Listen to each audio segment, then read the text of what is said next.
kejadian Nabi tadi setelah sholat langsung memberi nasihat, itu kejadiannya tidak terus menerus. Artinya nopo? Nasihatnya Nabi kepada para sahabat itu tidak terjadi setiap hari. Paham betul ini? Tidak terjadi setiap hari. Ya, disebutkan ahyanan lada iman, cuma kadang-kadang tidak terus menerus. Ini ada pelajaran. Kalau memberi nasihat itu jangan terus menerus, jangan terlalu sering, karena akan membuat hati manusia itu malal, jenuh dan nanti malah tidak masuk ke hati. Karena terlalu sering tiap hari nasihat, tiap hari nasihat, itu nanti malah tidak diterima, kurang diterima hati. Karena hati itu sifatnya kalau terlalu banyak malah tidak bisa nerima. Makanya termasuk pengajian-pengajian, majelis-majelis ilmu ataupun nasihat-nasihat singkat itu jangan setiap hari. Jangan setiap hari. Nanti otaknya terlalu penuh, Pak. Ya ibarat niki kita botol, kan botol, Pak. Botol itu kosong. Terus kita pengen memasukkan air ke botol. Niku kira-kira satu bak air niku langsung kita suntak ke botol, kira-kira sing masuk penuh napa mboten? Mboten malahan, mungkin cuma sedikit sekali. Kenapa? Karena kebanyakan. Tapi kalau kita masukkan air yang ada di bak itu ke botol, pakai gayung sedikit, terus sedikit lagi, nanti penuh. Makanya pengajian itu kalau terlalu sering juga saya tidak rekomendasi. Oke, ampun. Apalagi yang disasar objek dakwahnya itu masyarakat umum. Masyarakat umum itu jangan diajak ngaji tiap hari. Jangan terlalu sering, apalagi sehari bisa 2-3 kali. Ba'da subuh ada, ba'da maghrib ada, ba'da isya ada. Dan tiap hari nanti akan jenuh. Pada akhirnya akan ditolak oleh hati. Bukan isi pengajiannya jelek, tapi kepenuhan otaknya. Jenuh. Masyarakat ini udah banyak persoalan, Pak. Ya toh? Cari nafkahi susah, dagangnya sepi, nek ojek online juga sepi gitu, orderannya sepi. Terus mikir ansuran gitu. Mikir ansuran, otaknya pun saya udah umek ya.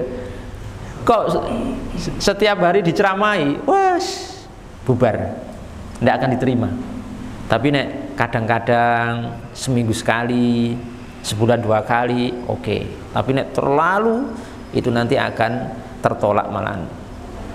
Seperti di sini itu cuma terjadi Nabi seperti ini tuh ahyanan lada iman, kadang-kadang dan tidak terus menerus.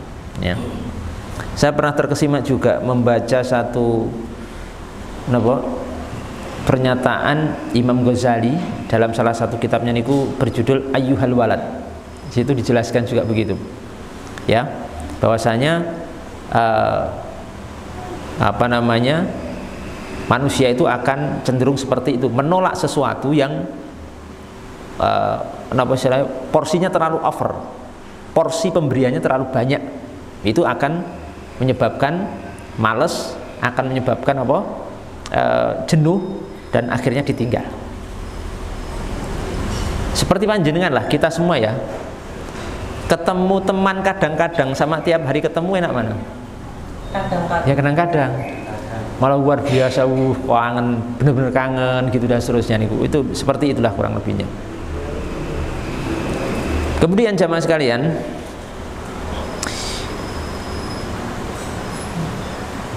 kisah ini juga memberikan faedah pada kita. Ini saya bacakan ya. Seyogianya seorang alim, seorang berilmu itu yan bagilil alimi aya'idhu ashabah wa yudzakirohum.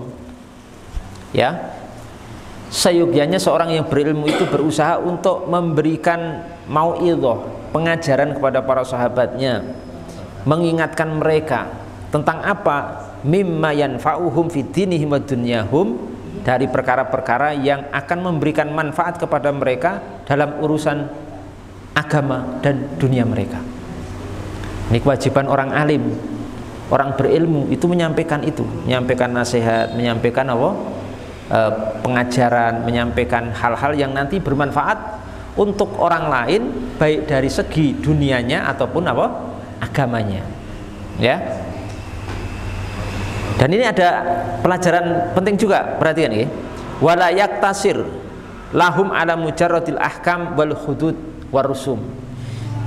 Jangan sekedar menyampaikan seputar masalah hukum-hukum agama, halal, haram, wajib, sunnah, tata cara wudhu, tata cara sholat, tata cara menghilangkan najis, tata cara tayamum. Jangan hanya itu tok, batasan-batasan agama halal, tapi lebih ke siraman rohani, lebih kepada hati. Karena semua hukum-hukum agama, ilmu yang dimiliki orang tentang hukum-hukum agama, tentang batasan-batasan agama, yang hatinya tidak pernah disiram dengan nasihat, itu kering, nanti tidak akan memberikan manfaat kepada pemiliknya. Keras hatinya nih. Maka jangan heran Pak, tidak sedikit orang sudah ngaji lama tapi hatinya keras, hatinya membatu. Kenapa? Karena dia paham hukum-hukum, dia paham batasan-batasan agama, tapi hatinya tidak pernah disiram dengan air nasihat tadi. Ya, ruhaninya tidak pernah tersentuh. Kalau bahasa apa ya? Bahasanya yang lebih gampang dicerna itu tazkiyatun nafs. Apa? Tazkiyatu an-nafs. Pembersihan jiwa. Nek bahasa yang lain tasawuf gitu. Maka tasawuf itu asasnya pembersihan jiwa. Jadi kita jangan terus antipati dengan apa istilah tasawuf. Intinya sama, tasawuf sama tazkiyatun nafs itu intinya sama, pembersihan jiwa, siraman rohani berdasarkan Al-Quran dan hadis Nabi Muhammad Shallallahu Alaihi Wasallam. Maka ilmu seperti ini harus diberikan.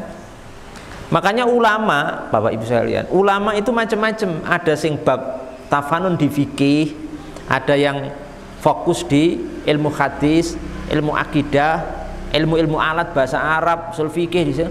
Tapi juga ada ulama yang membidangi masalah hati, yaitu ulama tasawuf, ulama yang bergerak di bidang tazkiyatun nafs, yaitu apa? Pembersihan jiwa.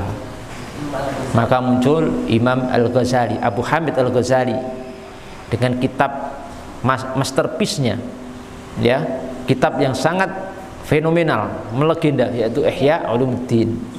Saya punya 4 jilid, ya, saya punya 4 jilid di rumah. Itu kalau kita khatam luar biasa, itu pengaruhnya luar biasa. Dan saya baru berusaha ke sana. Kalau kita mengkhatamkan kitab itu luar biasa Pak, akan membuat hati kita itu benar-benar terkena takdir, pengaruh daripada kitab itu. Itu menunjukkan apa?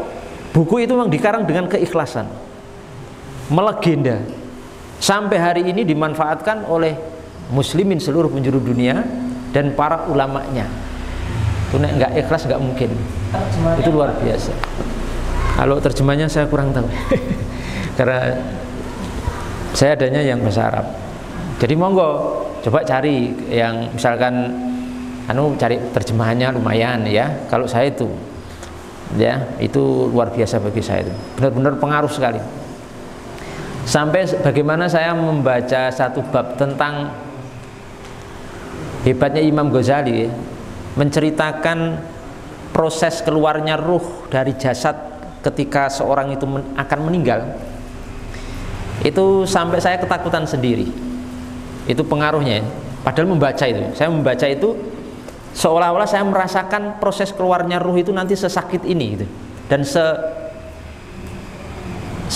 apa istilahnya itu, segenting itu, dan sangat menakutkan sekali. Itu saya membaca proses penjelasan Imam Ghazali, proses keluarnya ruh itu begini itu luar biasa itu. Sampai saya itu merinding sendiri dan ketakutan Pak. Itu berarti mengena benar apa yang disampaikan Sayyidina Imam Al-Ghazali rahimahullah ta'ala. Sampai saya mau udah baca itu mau aneh-aneh tidak berani sudah. Membayangkan nanti pas kita mau meninggal itu seperti itu. Udah mau maksiat udah nggak berani, mau aneh-aneh udah nggak berani Pak, karena aduh ya Allah. Ya, kulit nih Pak, kulit jenengan ini kan menyatu dengan apa? Jasad. Kulit kok dengan roh. Kulit kita ini loh menyatu dengan jasad kita itu kan sejak kita di alam kandungan lahir ya, berarti sekian puluh tahun ya. Terus kulit ini misalkan dikelupas, diseset, terus kita masih kondisi hidup, rasanya seperti apa? Sakit sekali Pak, sakit sekali. Nah, ruh nanti itu lebih menyakitkan. Kenapa? Karena ruh itu menyatu dengan jasad kita juga puluhan tahun, maka proses keluarnya itu sangat luar biasa. Ya, kecuali nanti orang-orang yang memang diberikan rahmat dan punya amalan-amalan khusus yang akan diperingan oleh Allah Subhanahu wa taala saat sakratul maut. Nah, ini pentingnya apa? Pentingnya pembahasan masalah-masalah yang berkaitan dengan hati, pembersihan jiwa, okay? Dan berusaha kalau seorang alim itu sebaiknya memberikan nasihat seperti ini dengan mubalaghah, dengan benar-benar merujuk kepada kita para ulama sehingga tandas nasihatnya itu bisa berfungsi dengan baik dan menyentuh hati pada orang yang diberikan nasihat tersebut.